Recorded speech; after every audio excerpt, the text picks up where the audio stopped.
Okay, today we're going to teach how to create notifications. Notifications as IW21. You probably have to make sure you have authorization to create them. Usually everybody does, but if you don't, you have to call the help desk. Anyway, create notifications, you double click IW21, or you can type it in the field up here if you don't have it back on the, if you go back to the screen, if you type IW21, it will go right to the same page. So my default is M1s, notifications for maintenance request. Mainly that's if somebody somebody comes to me and they say, hey, there's a problem with one of the pieces of equipment or a functional location area,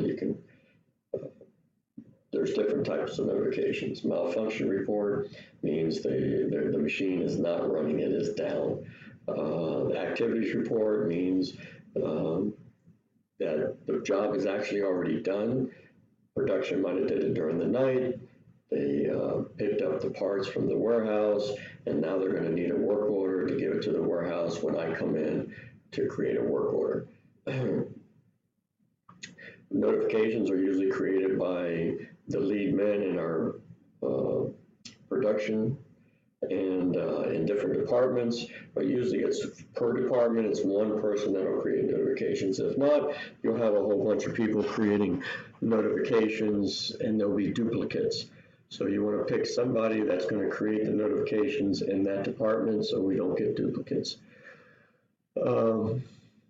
And then you got safety. If it's a safety problem, you put in M4, housekeeping M5, environment, and this is for FEC, at FEC.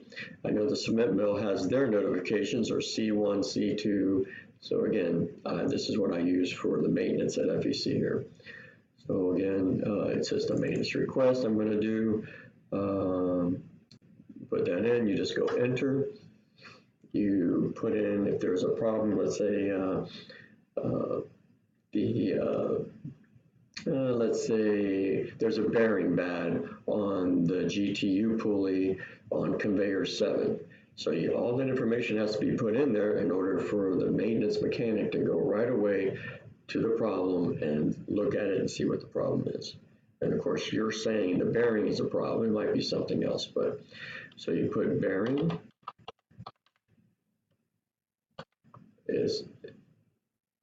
is the problem, and it's the GTU pulley. I try to abbreviate as much as possible. So bearing, GTU pulley. Okay, there's like, it could be on the north side, south side, I don't know, however your plant's set up. I always put like north side, so you know which one is bad, because there's 2 bearings on each pulley.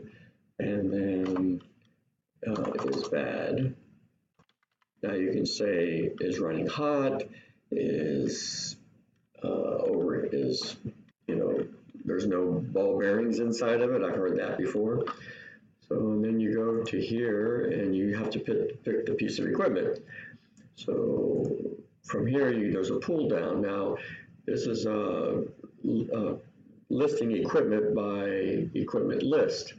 So that's what I have set up. I have a variant in here automatically. It will default my defaults. And if you scroll down, you can see that it's inactive. And it's for our plant 1328. It's for 1328B. This is for the stationary equipment. Now, if it was for 1328A, that is for our mobile equipment, or 1328C, which is our electrical department.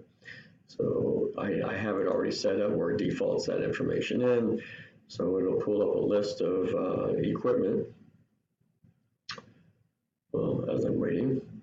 So now it's all, if you set up your equipment right by the description, you can put everything in alphabetical order, and it puts it so you can find it easily. I have like 260 pieces of equipment, so I have to scroll down to see all the conveyors are together in numeric, not only in alphabetical conveyor, but they're in numerical order. And then you go down to feeders. That's right, we said conveyor 7. So conveyor 7. So we put the conveyor in there, and then who is the one that reported this? This way the mechanic can go back to that person and say, hey, what are you talking about? I don't see any problem with this GTU bearing on the north side of conveyor 7. So again, it's good to put the person who came to you and told you about it. So let's say I usually pick a lead man for conveyor 7. That would be Alberto. He's our lead man because each lead man is responsible for certain pieces of equipment. So we pick Alberto and then priority. Okay, this bearing, if it's real bad, let me pull down here so we can see it a little bit better. The priority, you have different priorities. If it's a safety issue, you put safety. It's emergency, which means it needs to be done right away. Machine down means the machine is down. So planned maintenance, that would be, hey, you got a whole month to do it. You're going to order parts. It's planned maintenance.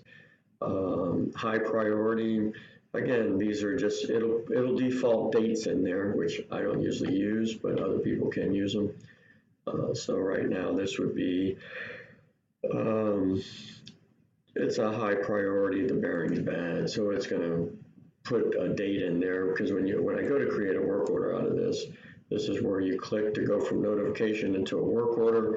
If the planner is making this up, which I am a planner, I'll do it right away and create a notification right into a work order. But because this is for everybody, just to create a notification, once you put that in, all you have to do now is save it. You can green check it, and it will default the information in there. It's going to say, do you want to use these dates?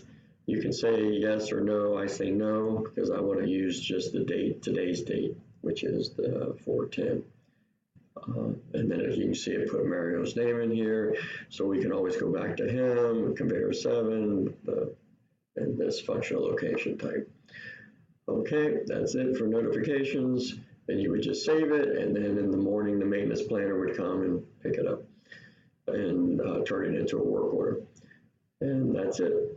So I'm going to back out of here because if you make a mistake and you don't want to save it, you just back out and say, no, I do not want to save this. So that's it. I'm going to stop this recording.